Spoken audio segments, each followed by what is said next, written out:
ሰላም እንዴት ሰነበታችሁ? ለተወሰኑ ቀናት ጠፍቼ ነበር። ታውቃላችሁ፣ የጠፋሁት ግን ያለ ምክንያት አይደለም። ከ1300 ኪሎ ሜትር በላይ ካለሁበት አካባቢ ማለት ነው ወደ ኦሮሚያ ክልል ሃይ ስኩል ላይ የሆነ ትምህርት ቤት ላይ ተመድቤ የ12ኛ ክፍል የዩኒቨርሲቲ መግቢያ ፈተና ልፈትን ተመድቤ ነበር። በዛ ምክንያት ጠፍቼ ሰነበትኩኝ። የሚገርመው ነገር ከ6 የተለያዩ ዩኒቨርሲቲዎች የተመደብን 6 ፈታኝ መምህራን ነበርን እዛ ትምህርት ቤት የተመደብነው። አጠቃላይ ወደ 400 ተማሪዎችን ከአንደኛ ዙር ጀምሮ እስከ 4ኛ ዙር ድረስ ስንፈትን ሰንብተናል። ያ ማለት የተፈጥሮ ሳይንስ ከአንደኛው እስከ 3ኛው ዙር፣ የሶሻል ሳይንስ ደግሞ ቁጥራቸውም ትንሽ ስለሆነ 4ኛው ዙር ላይ ብቻ ወይም ደግሞ የሶሻል መጀመሪያ ዙር ላይ ብቻ ተጠናቀቀና ፈተናው አለቀ ማለት ነው። የሚገርም ቆይታ ነበረ። በጣም አሪፍ ተማሪዎቻችንን ያገኘንበት ሁኔታ በበኩሌ በጣም ትልቅ የሆነ ደስታ ተሰምቶኝ ነው የሰነበትኩት። ይህ የ12ኛ ክፍል የዩኒቨርሲቲ መግቢያ ፈተና ለመፈተን እዛ በተመደቡበት ሰዓት እንደ አንድ የዩኒቨርሲቲ መምህርና እንደ አንድ ኤክሶሊ ክላስን የወጣቶች የስኬት ጌትዌይ ደግሞ አንድ የስኬታማ መስመር አድርጌ ይዤ እንደ መምጣቴ የተማሪዎቻችንን እውነተኛ ህይወት ያሉበትን የትምህርት ቤት አመራራቸውን፣ ክፍላቸውን፣ ኦቨሮል ያላቸውን የስነ ልቦና ዝግጅት በአካል ማየት በጣም የሚፈጥረው ልዩነት ዝም ብሎ የሆነ ቦታ ሆኖ ስለነዛ ሰዎቹ ጠይቆ ቪዲዮ ከመስራት በላይ በአካል ሆኜ እንድመለከታቸውና እንድረዳቸው በጣም ትልቅ እድል ፈጥሮልኛል። ይህንን የፈተና ምደባው ደግሞ ይሄን ፈተና ለመፈተን ስመደብ በቃ እንደ ትልቅ ስኬት ያየሁትና ስፈልገውም የነበረው ነገር ምንድነው፣ ካለሁበት ሁኔታ አንጻር ወይም ደግሞ ካለኝ የወደፊት ዝግጅት አንጻር ተማሪዎችን በምን መንገድ ለቀጣይ ህይወታቸው ማዘጋጀት እንዳለብኝ በአካል ነገሮችን እንድታዘብም በጣም በጉጉት ስጠብቀው የነበረው መልካም አጋጣሚ ነበር። በዛ ትምህርት ቤት ቆይታችን በተለይ ያን ሁሉ ርቀት አቋርጠን ሂደን ወይም አቋርጫ ሂጄ በበኩሌ ከኔ ዩኒቨርሲቲ የተመደብኩ እኔ ነኝ። ያ ከአቀባበል ጀምሮ እስከ ሽኝት ድረስ ዞሮ በጣም መልካም አጋጣሚዎች ነበሩ። ከነዚህ መልካም ሁኔታዎች ባሻገር ግን በትምህርት ስርዓታችን ላይ የታዘብኳቸውን የብዙ ወጣት እህት ወንድሞቻችንን ህይወትም አደጋ ላይ የሚጥሉ ሁኔታዎችን፣ እጅግ አሳሳቢና ልብ ሰባሪ ጉዳዮችን በዛው ልክ ታዝቤያለሁ። ለዚህ ቻናል አዲስ ከሆናችሁ ዌልካም አንድ ፕሊዝ ሰብስክራይብ። ኤክሶሊ ክላስ ለኢትዮጵያውያን የተሰጠ ልዩ የዚህ ዘመን ስጦታ እንደሆነ ነው የሚሰማኝ። ይህን ነገር ምናልባት አሁን ላይ ሁላችሁም ላትረዱት ትችላላችሁ፣ ግን እንደ ፈጣሪ ፍቃድ ነገ ከዚህ ቻናል የተሻለ ኢትዮጵያ ውስጥ ተማሪዎች ላይ የሚሰራው ደግሞ ለተማሪዎች ህይወት የሚቆረቆርና መንገዶችን የሚያሳይ ቻናል ግን ላይኖር ይችላል ብዬ አስባለሁ። ቢኖር ደስታዬ ነው። ዞሮ በጣም ብዙ ሰዎች ነው ያለን። ደግሞ ሀገራችን ብዙ ልጆች አሏት። ብዙ ህይወታቸው ትክክለኛ መስመር ይይዝ ዘንድ የሚያስፈልጋቸው ብዙ ልጆች ስላሉን እንዲህ አይነት ቻናሎች መብዛታቸውን እኔ በበኩሌ አልቃወምም፣ ወይ ደግሞ መጨመር አለብን። በዚህ ቪዲዮ ለምሳሌ ወደፊት ከምሰራላቸው ቪዲዮዎች መካከል የቆየሁበትን ነገር ምክንያት በማድረግ ወደፊት የምሰራባቸው ቪዲዮዎች አንገብጋቢ የሆኑ ነገሮችን የተወሰነ ፓራፍ ላደርጋችሁ። ሀገሬ ኢትዮጵያን እንደመውደዴና የልጆቻችን የወደፊት ዕጣ ፈንታ እንደሚያሳስበው አንድ መምህር፣ አንድ የዩኒቨርሲቲ መምህር ወይ ደግሞ በህይወቱ የተለያዩ ውጣ ውረዶችን እንዳሳለፈ ኢትዮጵያዊ በትምህርት ዘርፉ ያስተዋልኳቸውን ልዩ ልዩ ክፍተቶች እንዲሁ ዝም ብዬ ቸል ብዬ ማለፍ አልፈልግም። እንደሚታወቀው ትምህርት የስልጣኔ ፈርቀዳጅ ነው። የሰው ልጅ ከእንስሳት የሚለይበትን ይህንን ጭንቅላቱን ለበጎ ዓላማ እንዲጠቀምበት እድል የሚሰጥ የዘመናችን ስጦታ ነው ብዬ ነው የማስበው ትምህርት። ነገር ግን ባልበሰሉ ፖለቲከኞችና ግለሰቦች ደካማ ስራ ምክንያት የትምህርት ስርዓታችንን እንዴት እያንኮታኮቱት እንደሚገኙ በዛ ፈተና ወቅት ወይ ደግሞ ይሄን ፈተና ለመስጠት በሄዱበት ሁኔታ የህይወት መስዋዕትነት ሊያስከፍሉ የሚችሉ የተለያዩ ፈተናዎችን እንዴት እንደገጠሙኝና እንዴት በፈጣሪ ፍቃድ እንዳሳለፍኳቸው የሚተርክ በጣም ወሳኝ ቪዲዮዎችን ከፊት ይዤላችሁ እመጣለሁ። ከዚህ በተጨማሪ ደግሞ ትምህርት ሚኒስቴር ቢያስተካክላቸው ብዬ የምመኛቸው ደግሞ የምመክራቸው ልክ በተማሪው ጫማ ላይ ሁኝ ማለት ነው እንደ ተማሪ ሁኝ ሳስበው በተለይ በሶፍትዌር ወይ ደግሞ ከኤስኢቢ ሶፍትዌር ጋር በተገናኘ ቢያሻሽላቸው ብዬ የማስባቸውን የፈተና አስፈጻሚዎችን አመራረጥና አመዳደብን መሰረት በማድረግ እዛ ጋር ቢስተካከሉ ብዬ የምላቸውን ማለትም ፈታኝ የዩኒቨርሲቲ መምህራን አሉ፣ የነሱ ሱፐርቫይዘር አለ፣ ከነሱ በላይ ቺፍ አለ፣ ከዛ እያለ እስከ ዋናው የሚኒስቴር መስሪያ ቤት ላይ የፈተናዎች ኤጀንሲ ላይ የሚደርሰውን ስትራክቸር መሰረት አድርጎ ዞሮ የፈተና አስፈጻሚ የሚባሉ አካላትን በምን መንገድ ቢመርጥና ቢመድብ የተሻለ ተማሪዎች ሊጠቀሙ እንደሚችሉ የራሴን ሪኮሜንዴሽን የምሰጥባቸው ቪዲዮዎች ይኖሩኛል። በተጨማሪ ሌላው ደግሞ ከአፈታተን ፍትሃዊነት አንጻር እንግዲህ በሀገሪቱ የተለያዩ ትምህርት ቤቶች አሉ። ዩኒቨርሲቲም ውስጥ የተፈተኑ ተማሪዎች አሉ፣ በወረቀትም የተፈተኑ ተማሪዎች አሉ። በኮምፒውተርና በወረቀት እንደገና በተለያዩ ቦታዎች በተለያዩ የኮምፒውተር ካፓሲቲዎች በተለያየ ሁኔታ በተለያየ የኢንቫይሮንመንት ኮንዲሽን በዛ ምክንያት ብዙ ልዩነቶችን ማስተዋል ይቻላል። ከነዚህ አንጻር ይሄ የፈተና ፍትሃዊነትን ወይ ደግሞ የፈተና አሰጣጥ ፍትሃዊነትን ሊነኩ ይችላሉ ብዬ ስለማስብ እዚህ ጋር ቢስተካከሉ ብዬ የምላቸውን እንደዚሁ ግብረ መልስ ወይም ደግሞ ጀስት እንደ ሪኮሜንዴሽን የምሰጣቸው ቪዲዮዎች እንደዚሁ ይኖሩኛል። እነዚህና ሌሎች ጉዳዮች በየትኛውም ኤሪያ በየትኛውም ፖዚቲቭ የሆነ አስተሳሰብ ካለው ግለሰብና ድርጅትም ሆነ በፊት ቀርቤም ሆነ በየትኛውም ሁኔታ ልከራከርባቸው የሚችላቸውን የሀገራችንን ወጣቶች ህይወት የተሻለ ሊያደርጉ ይችላሉ ብዬ የምላቸውን ቢሆኑ ይሻላል ብዬ የምላቸውን መስተካከል የሚገባቸውን ክፍተቶች መሰረት ያደረጉ ቪዲዮዎችን በቅርቡ ይዤላችሁ እመጣለሁ። አንድ ነገር እናስተውል። ብዙ ጊዜ በተለይ እዛ በቆየሁበት ትምህርት ቤት ላይ አንዳንድ የታዘብኩት ነገር ብዙ የኢኮኖሚ እንቅስቃሴ አለ። ብዙ ተማሪዎቻችን ትምህርት ላይ ያላቸው ጀስት አመለካከት ያን ያክል ጠንካራ የሚባል አይደለም። ገንዘብ በቀላሉ ከመገኘቱ አንጻር ስራ እዛ አካባቢ ትምህርት የማይጠይቁ ስራዎች ከመበረከታቸው አንጻር ያልተማሩ ሰዎች የተሻለ የኢኮኖሚ ደረጃ ላይ ከመገኘታቸው አንጻር ትምህርት ምን ያደርጋል የሚል ምልከታዎች አሉ።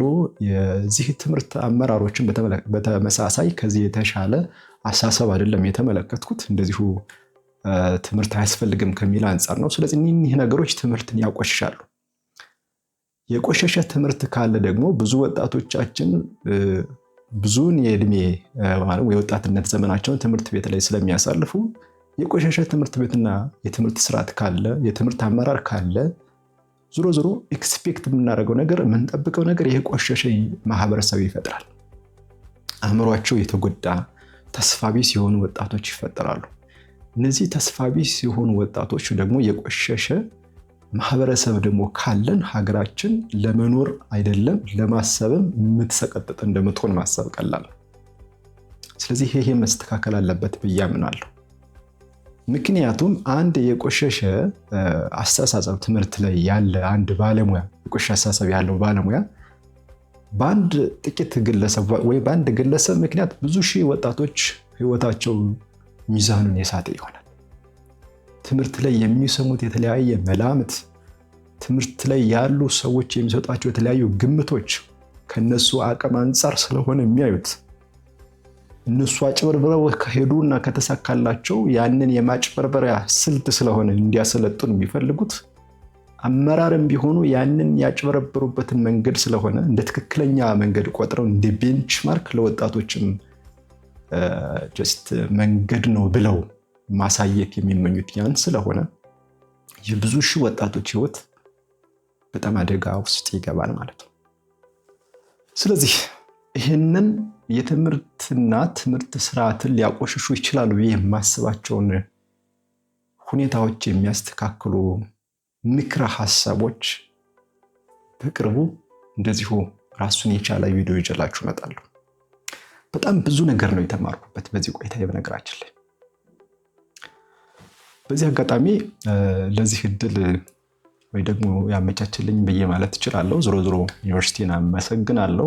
የፈተናዎች አገልግሎትም እንደዚሁ የትኛውም ሎተሪ ይሁን የትኛውን መንገድ ተጠቅሞ እዛ ስለመደበኝ እኔ በጣም ደስተኛ ነኝ። ምንም ያህል ፈተና ቢገጥመኝ የተለያዩ ነገሮች ከቁጥጥር ውጭ ሊሆኑ የሚችሉ ነገሮችን ባስተውልም ትክክል ያልሆኑ ነገሮች የነበሩ ቢሆንም እነዛን ፈተናዎች አለፌም እዚህ እንደገና እናንተ ፊት በመቅረቤ ፈጣሪን አመሰግናለሁ። ለዛ እድል ደግሞ ይህን እድል የሰጠኝን ትምህርት ሚኒስቴር በጣም አመሰግናለሁ። ሙያዬን በጣም እወዳለሁ። በነገራችን ላይ የብዙ ሰዎችን ህይወት የሚነካ ስለሆነ በዛሬው ቪዲዮ ግን ለምሳሌ በፈተና አሰጣጥ ወቅት እንግዲህ ስፈተንም ስለነበር እንዳልኳችሁ ብዙ ሰዎች ብዙ ልጆች ፈተናቸውን ሰርተው ጨርሰዋል። እዛ ላይ ሲሰሩ ካጋጠማቸው አንጻር ግን ስጋት የፈጠረባቸው የተለያዩ ጥያቄዎችን ያነሳሉ። ያ ማለት ለምሳሌ እንዲህ አይነት ጥያቄዎች አሉ። የቀይ ምልክት ወይ ደግሞ ፍላግ አድርጌ ልኬ ነበር፣ ውጤቴ ይበላሽብኝ ይሆን? ሰብሚት ሳልለው ምናልባት ሰዓት አልቆብኝ ነበረ፣ ስለዚህ ውጤቴ ይቀር ይሆን? ሌላ ደግሞ መልስ ስቀይር የቀየርኩትን መልስ ሳይሆን መጀመሪያ የሰራሁትን የተሳሳተ ነው ብዬ የማስበውን መልስ ይዞብኝ ነው ሰብሚት የተደረገው። ስለዚህ የተስተካከለው መልስ ምናልባት ትርጉም የሌለው ነው ወይ? ሌላ ደግሞ ለምሳሌ በሆነ ኮምፒውተሩ ያልሰራ ብሎ ሊሆን ይችላል፣ ወይም ደግሞ መኮራረጅን ለማስቀረት ሊሆን ይችላል። ከአንድ ኮምፒውተር ተነስቼ ተፈትኜ ነበር፣ ስለዚህ ውጤቴ በቃ ተስፋ ሊኖረው የማይችል ነው ወይ የሚሉና ሌሎች ጥያቄዎች ተጠይቀዋል። እነዚህን ከኤስኢቢ ወይ ደግሞ የመፈተኛ ሶፍትዌሩን መሰረት አድርጌ ካጠናሁት ጥናት አንጻርና ከነበረኝ ልምድ በመነሳት ለነዚህ ጥያቄዎች በዚህ ቪዲዮ መልስ እሰጣችኋለሁ ማለት ነው። ኦኬ፣ ወደ መጀመሪያው ስነድ ለምሳሌ ፍላግ ማለት ብዙ ጊዜ ተማሪዎችን ከዚህ በፊት በነበሩ ቪዲዮዎች ሳሰለጥን ምንድነው መጀመሪያው ፈተና ሲሰራ ምን መሆን መቻል አለበት? ቀላሉ መሰራት አለበት። መጀመሪያ ቀላል ከሆነ መሰራት አለበት። ከባድ ከሆነና ጊዜ የሚፈልግ ደቂቃዎችን ማሰብ የሚፈልግ ካልኩሌት መደረግ ያለበት ነገር ከሆነ ፍላግ አድርጎ ወደሚቀጥለው መሄድ፣ ወይም ደግሞ ቀጥታ ካልኩሌሽን የማይፈልግ ከሆነ የግድ ለኋላ ለማሰብ ጊዜ የሚፈልግ ከሆነ ደግሞ እንደዚሁ ፍላግ አድርጎ ኋላ አስብበታለሁ ብሎ 30 ደቂቃ ሲቀር ተመልሶ ለማየት የሚቻል ስለሚሆን ለዛ ምልክት እንዲሆን ተብሎ ፍላግ የሚል አንድ የሚገርም ፊቸር አለው ሶፍትዌሩ ማለት ነው፣ መፈተኛ ሶፍትዌሩ። ስለዚህ ይሄ ፍላግ የሚታየው በመሰረቱ ለተፈታኙ ብቻ ነው። ያ ፍላግ እናንተ ውጤት ላይ የሚፈጥረው የተለየ ተጽዕኖ የለም። ወይም ደግሞ ሁሉንም ጥያቄዎች ፍላግ አድርጋችሁ ግን መልስ ካላቸው መታረሙ አይቀርም። በዛ ፍላግ ምክንያት የሚቀነስ ታሪክ የለም። ምልክት እንደማለት እኮ ነው። ለምሳሌ አንድ ወረቀት ላይ ስትፈተኑ ልክ ትጽፋላችሁ አይደል? ታሰምራላችሁ። የሆነ ነገር ላይ ያን ቁጥሩን ታከባላችሁ። ጀስት ላይክ እንደዛ ማለት ነው ይሄም እኮ። ስለዚህ መልሱ አወዛጋቢ እስካልሆነ ድረስ ለምሳሌ ወረቀት ላይ ያከበባችሁት መልስ ሌላ የተከበበ መልስ ከሌለው መልሱ ይታረማል። ያ የከበባችሁት ነገር ይታረማል። የሆነ ጥያቄው ላይ አሰመራችሁ ተብሎ የሆነ ነገር አደረጋችሁ ተብሎ መልስ ሰርታችሁ ሳለ ሊቀነስበት የሚችልበት ሰርከምስታንስ የለም። ምናልባት ኢንስትራክሽን ላይ ይህን ነገር አታደርጉ እስካልተባላችሁ ድረስ ማለት ነው። አንዳንዴ እዚህ ዩኒቨርሲቲ ላይ ስናስተምር ምንድነው መኮራረጅን ለመቀነስ ሲባል ጥያቄ ወረቀት ላይ መልስ አትስሩ እንላለን። ማለት በቀላሉ ሌሎቹ የተሳተ መልስ ሊያዩ ይችላሉ። የነሱ ያልሆነን ትክክለኛ መልስ ቢሆን ሊያዩ ስለሚችሉ ያ ደግሞ አግባብነት የለውም። በሰዎች አእምሮ ያልተገባ አንዱ ኢንፍሉዌንስ የሚባል ስለሚፈጥር ማለት ነው። ኤኒዌይ ይሄ ፍላግ ማድረግ ውጤታቸው ላይ የሚፈጥረው የተለየ ተጽዕኖ የለም። ዘና ብሎ ውጤቱን መጠበቅ ይሻላል ማለት ነው። ሁለተኛው ጥያቄ ደግሞ አንዳንዴ በመዘግየት ሂደት አሁን የታዘብኩት ነገር ምንድነው፣ ለምሳሌ ተማሪዎች ጎን ለጎን ይቀመጡና በመመሳሰል ሂደት ሰዓታቸውን ሳይጠቀሙ ያልቃል። ወይም ደግሞ አንዳንድ ጎበዝ ተማሪዎችም ቢሆን የጊዜ አጠቃቀም ስልታቸው ትንሽ ደካማ ከመሆኑ አንጻር ሳይሰሩት ጊዜ ሊያልቅባቸው ይችላል። ስለዚህ የተሰጠው ሰዓት ሲያልቅ የግድ ሰሚት ያደርግና ወይ ደግሞ ጀስት እነሱ ሰሚት ሳይሉት ሰዓቱ ያልቃል። በዛ ሰዓት ምንድነው የሚፈጠረው? ሰሚት እንኳን ባትሉት ሶፍትዌሩ በራሱ አውቶ ሴቭ አለው። በየሰከንዱ አውቶ ሴቭ ማለት ሰው ሳይነካው አውቶማቲካሊ ሴቭ ያደርጋል ማለት ነው። ድንገት ለምሳሌ ከ100 ጥያቄው 20ኛው ጥያቄው ላይ ብትደርሱና የሆነ ነገር ቢቋረጥ እስከ 20ኛው ጥያቄ ላይ ያለው ነገር መልሱ ተሰርቶለታል። ዞሮ መልስ ያልተሰራላቸውን ቀሪ ጥያቄዎች ብቻ ነው ባዶ የሚሆኑት እንጂ መልስ የተሰራላቸው ጥያቄዎች ሰሚት ባትሉትም ጊዜው ወይም ደግሞ የተሰጠው ደቂቃ ወይም ሰዓት ካለቀ ሶፍትዌሩ በራሱ ሲሰራ ይሄን ነገር ለመከላከል ሲባል አውቶ ሴቭ የሚል ፊቸር ተዘጋጅቶለታል ማለት ነው። በብዙ ሶፍትዌሮች ይሄ አውቶ ሴቭ አለ። በቃ ብዙ ማይክሮሶፍት ፕሮዳክት ላይ ብትሄዱ ለምሳሌ ማይክሮሶፍት ወርድ፣ ፓወርፖይንት፣ ኤክሴል ምናምን የሚባሉ ሌሎች ሶፍትዌሮች አውቶ ሴቭ ፊቸር አላቸው። ጉግል ዶክስ ብትሄዱ፣ ጉግል ስላይድ ብትሄዱ እነዚህ ጀስት ኦንላይን ላይ አብዛኛውን የሚሰሩ ስራዎች አውቶ ሴቭ ፊቸር አላቸው። ለምሳሌ የዩኒቨርሲቲ የሲምስ ብራውዘሮች ወይም ደግሞ ይሄ የተማሪዎች ውጤት መሙያ ሶፍትዌሮች ያው በላን ኔትወርክ ነው የሚሰሩ፣ በዩኒቨርሲቲው ኔትወርክ ብቻ ማለት ነው። እዚያ ቅጥር ግቢ ውስጥ ብቻ በአይፒ የተቆለፈ ስለሆነ ኖርማሊ ሌላ ቦታ ላይ አክሰስ ማድረግ ስለማይችል ዞሮ አውቶ ሴቭ ፊቸር አለው። ኤኒዌይ አንለስ አዘርዋይስ ሴቭ እንዳይደረግ ወይ ደግሞ አውቶ ሴቭ እንዳይደረግ ኮንፊገር እስካልተደረገ ድረስ ባይ ዲፎልት ግን ያ ሶፍትዌር ጀስት አውቶ ሴቭ እንዲያደርግ ስለሆነ ሰሚት ብላችሁ ላይናችሁ እርቃጣ ሳታዩት እንኳን ቀርታችሁ ሰዓቱ ካለቀ የሰራችሁት መልስ ግን እንደማይጠፋ እርግጠኛ መሆን አስፈላጊ ነው ማለት ነው። ሌላው ደግሞ ሶስተኛው ጥያቄ ደግሞ ምንድነው? መልስ አንዴ ትሰራላችሁ ከዛ ግን መቀየር ያስፈልጋችሁ ሊሆን ይችላል። ስለዚህ የቀየርኩት ለምሳሌ ኤ ነበረውን መልስ ዲ ባደርገው አይ የኤን መልስ ነው የያዘው እኔ ግን የቀየርኩት ዲ ነበረ የሚሉ አንዳንድ ተማሪዎች የሚጠይቁት ጥያቄ አለ። ይሄ በመሰረቱ ከሶፍትዌሩ አሰራርም ውጭ የሆነ ነገር ስጋት የፈጠረው ነገር ነው ብዬ የማስበው። ዞሮ ይሄ ሶፍትዌር የሚይዘው ላስት አፕዴትድ አንሰር ነው። ላስት አፕዴትድ አንሰር ማለት ኖርማሊ በመጨረሻ ያስተካከላችሁትን ማለት ነው። ምክንያቱም መሰረዝ መደለዝ የሚቻልበትን ነገር ቀርቷል ወረቀቱ ላይ ማለት ነው። ስለዚህ እዚህም ጋር የቀየራችሁትን መልስ ነው የሚያየው። ኤ ብዬ ኤ የነበረውን ነገር ክሊር አንሰር ማለት ይችል ይሆናል። ግን ደግሞ ክሊር አንሰር ሳልል ቢ ላይ ክሊክ ባደርግና በትክክል ክሊክ አድርጋችሁ ከሆነ ኢፌክቲቭ ክሊክ ማለት ነው። ዝም ብሎ ወይ ሴሌክት አድርጋችሁ ሰምቲንግ ዝም ብሎ እንደዚህ ስክሮል ማድረግ ላይ ብቻ ሳይሆን አንዳንድ ጊዜ ኮምፒውተሮች ስታክ ሊያደርጉ ይችላሉ። ማውዙ አንዳንዴ ላይሰራ ይችላል እና ክሊክ ስታደርጉት እምቢ ካለ የሚቀየረውን መልስ ላይ እምቢ ካለ የማውዙ ወይም ደግሞ የዛ የፊዚካል የቴክኖሎጂው ችግር ነው እንጂ የሶፍትዌሩ አይደለም። ኖርማሊ የፊዚካል ቴክኖሎጂው ችግር ነው ወይም ደግሞ የዛ የማውዝ ችግር ነው፣ የኮምፒውተሩ ማውዝ ችግር ነው፣ የራም ችግር ስለሚሆን ማለት ነው። ይሄንን ባይዘወይ የፈተና አሰጣጥ ፍትሃዊነት በሚል ምናልባት ወይም ርዕሱ ከዚህ ጋር የተቀራረበ ሌላ ቪዲዮ ላይ ሰራላችኋለሁ በስፋት በጣም አስፈላጊም ስለሆነ ማለት ነው። ከየምናምኑ የተጠራቀመ ኮምፒውተር ሰብስቦ መፈተን ይችላለሁ በሚል ብቻ ምናልባት ይሄ ዲፋክቶ ላይ ወይም ደግሞ እውነታው ላይ የሚያመለክተው የአቅም ውስንነት እንዳለ ሆኖ ግን ይችላለሁ እያሉ ዝም ብሎ የተማሪ ህይወት ላይ መቀለድ አግባብነት አለው ብዬ አላስብም። እንዲህ አይነት ትምህርት ቤቶች ሊታረሙ ይገባቸዋል ብዬ አስባለሁ። አለበለዚያ ወላጆችም ይሄ እውቅናው የላቸውም፣ ተማሪዎችም እውቅናው የላቸውም። ያው የፈተና አሰጣጥ ችግር ብዙ ነው። ከመቀመጫ ወንበር አንጻር ማየት ትችላላችሁ። ከአየር ንብረት ሁኔታው ጋር የተገናኘውን ጉዳይ ማየት ትችላላችሁ። ብቻ ኤኒዌይ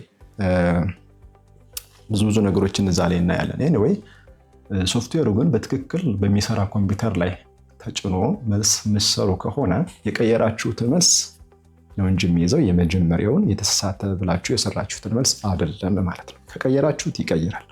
ተመልሳችሁ የመጀመሪያውን ክሊክ አድርጋችሁ ከቀየራችሁ አሁንም እንደዛው ማለት ነው። ስለዚህ ይሄ በዚህ መንገድ ግልጽ የሆነላችሁ ይመስለኛል።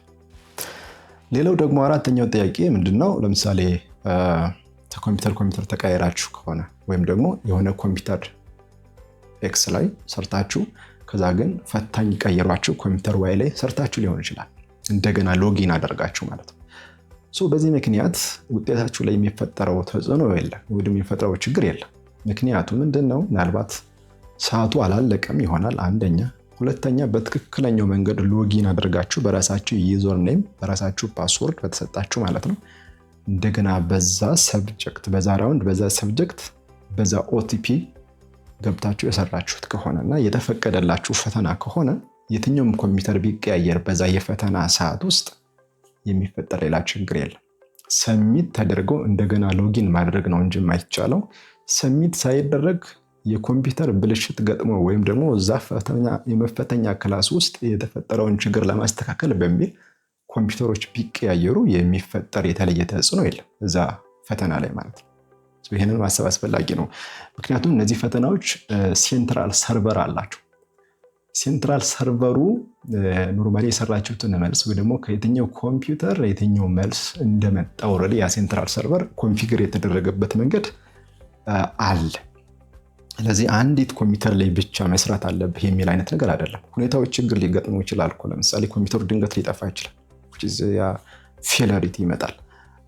ድንገት እዛ ክላስ ውስጥ ሁሉም ክላሶች እኮ አንዴ ሊጠፉ ይችላሉ። ስለዚህ ሰዓትን ከመግደል ሌላ ሬዲ ሆኖ ሪዘርቭ የተደረገ ክላስ ካለ ተማሪዎችን እዚህ አስገብቶ መፈተን አስፈላጊ ሆኖ ሊገኝ ይችላል። እንግዲህ ይሄ የፈተና አስፈጻሚዎችን ቅልጥፍና ብቃት የሚጠይቅ ነው። ምናልባት እኔ ስፈትን በገጠመኝ ሁኔታ ብዙ ጊዜ ቺፍ ሱፐርቫይዘር ተብለው የሚመደቡ ሰዎች ቅልጥፍናቸው ያን ያክል ካልሆነ ደካማ ከሆኑ ያው ተማሪዎቹን ሰዓታቸውን በአግባቡ እንዲጠቀሙ የማያስችል ሁኔታ የመፈጠር ዕድሉ ከፍተኛ ነው። ኤኒዌይ በስፋት እናነሳዋለን ይሄን ነገር እና በየትኛውም ሁኔታ ኮምፒውተር ቢቀየር ከህግ ውጭ የሆነ አሰራር እስካልሆነ ድረስ ማለት ነው። ምክንያቱም በእናንተ ዩዘር ኔም ሌላ ሰው ተጠቅሞ እስካልሆነ ድረስ ኮምፒውተር ስለተቀያየረ የሚፈጠር ሌላ ችግር የለም። ስለዚህ እነዚህ ጥያቄዎች ናቸው በስፋት ሲነሱ የነበረ። መልሳቸውም በዚህ መንገድ ግልጽ የሆነላችሁ ይመስለኛል። ስለዚህ ውድ ተማሪዎቻችን ውጤታችሁን በትዕግስት እና በተስፋ ጠብቁ። ሶፍትዌሩ ወይም ደግሞ ቴክኖሎጂ የእናንተን የልፋት ውጤት አደጋ ላይ የሚጥል አይደለም። እውነት ለመናገር ከዚህ በፊት እንዳልኳቸው ሶፍትዌር ፍትሃዊ ነው፣ ተመሳሳይ ነው ለሁሉ ማለት ነው። ተመሳሳይ እንዳይሆን የሚያደርገው ያ ሶፍትዌር የተጫነበት እቃ ነው። ለምሳሌ ኮምፒውተር ፍትሃዊ እንዳይሆን የሚያደርገው የእናንተን ውጤት ሊጎዳ የሚችለው ያ ኮምፒውተር ያለበት ክፍል። ፍትሃዊ እንዳይሆን የሚያደርገው ያ ኮምፒውተር ያለበት ክፍል ብቻ ሳይሆን ለዛ ኮምፒውተር ክፍል ወይም ለዛ መፈተኛ ክፍል የተዘጋጁ ኢንፍራስትራክቸርስ ችግር ነው። ለምሳሌ የመብራት፣ የኢንተርኔት ፍጥነት፣ ብዙ ነገሮች አሉ። ይሄ ካልሆነ በተመሳሳይ የቴክኖሎጂ አቅም የሚሰጥ ፈተና ፍትሃዊ ነው ለሁሉም ማለት ነው። ይሄ ብቻ ሳይሆን ፈታኝም ምን ማድረግ እንዳለበት በትክክል ተልእኮን ወስዶ ከሆነ የፈተና አስፈጻሚ ተብለው ያሉት ሌሎች ሰዎች ቺፍ ሱፐርቫይዘር እና ሌሎች የሚጠበቅባቸውን የሰለጠኑበትን እንዲያደርጉ የሚጠበቀውን ህጉ የሚፈቅድላቸውን አካሄድ ተከትለው የሰሩ ከሆነ የሚፈጠርባቸው የተለየ ችግር የለም። ስለዚህ በዚህ መንገድ ምንም ስጋት ሊገባችሁ አይገባም። ፈተናችሁን በትዕግስት ጠብቁ። ፈተና ጥሩ ይሆናል የሚል ሀሳብ ይኖራችሁ። ጥሩ እንኳን ባይሆን ብዙ መንገዶች አሉ። ትምህርት ህይወትን የተሻለ ለማድረግ የሚያገለግል መሳሪያ ነው እንጂ በእርግጥ ትምህርት ህይወት አይደለም። ህይወት ሲኖር ነው ትምህርት መማር የሚቻለው። ትምህርቱ ችግር ስላለበት ህይወቴ ችግር አለበት ብሎ ማለት አይደለም። ምን አይነት ትምህርት እንደሚገባ ወይ ደግሞ በምን መንገድ መዘጋጀት እንደሚያስፈልግ ግን አስፈላጊ ነው። አሁን የዘመኑ ጥያቄ ምንድነው? ሃው ቱ ለርን የሚል ጉዳይ አለ። መማርን እንዴት መማር ይቻላል? ዝም ብሎ መማር አይደለም። መማርን እንዴት መማር ይቻላል? ዝም ብሎ ክፍል ገብቶ ሆነ ነገር አዳምጦ ከዛ ፈተና እንደዛ አይደለም። how to learn which is about the way that education system works, the way how those stakeholders integrate or just coordinate to each other for a successful education. እሱ ላይ ነው መሰረት ማድረግ የሚያስፈልገው። በትምህርት ሁኔታችን ላይ አጠቃላይ የታዘብኳቸውን ክፍተቶች እና በዚህ ቆይታ ላይ የታዘብኳቸውን መስተካከል የሚገባቸውን የብዙ ኢትዮጵያውያን ወጣቶችን ህይወት የተሻለ ሊያደርጉ ይችላሉ ብዬ የምላቸውን እንደ ባለሙያም ኃላፊነት እንደሚሰማው አንድ ዜጋ እንደ አንድ ዩኒቨርሲቲ መምህር መስተካከል አለበት የማስበውን ትምህርት ሚኒስቴሩ ያደርገው ይሻላል ብዬ የማስበውን ምክረ ሀሳብ ላይ የሚያተኩሩ የተለያዩ ርዕሰ ጉዳይ ላይ የሚያተኩሩ ቪዲዮዎችን ይዤላችሁ ስለምመጣ በቅርቡ ይህን ቻናል ሰብስክራይብ ያደርጋችሁ ጠብቁኝ። ጓደኞቻችሁን ወደዚህ ጋብዟቸው። መልካም ውጤት የመጠበቅ ጊዜ፣ መልካም የስኬት ጊዜ እንዲሆንላችሁ እመኝላችኋለሁ። ቻው ቻው።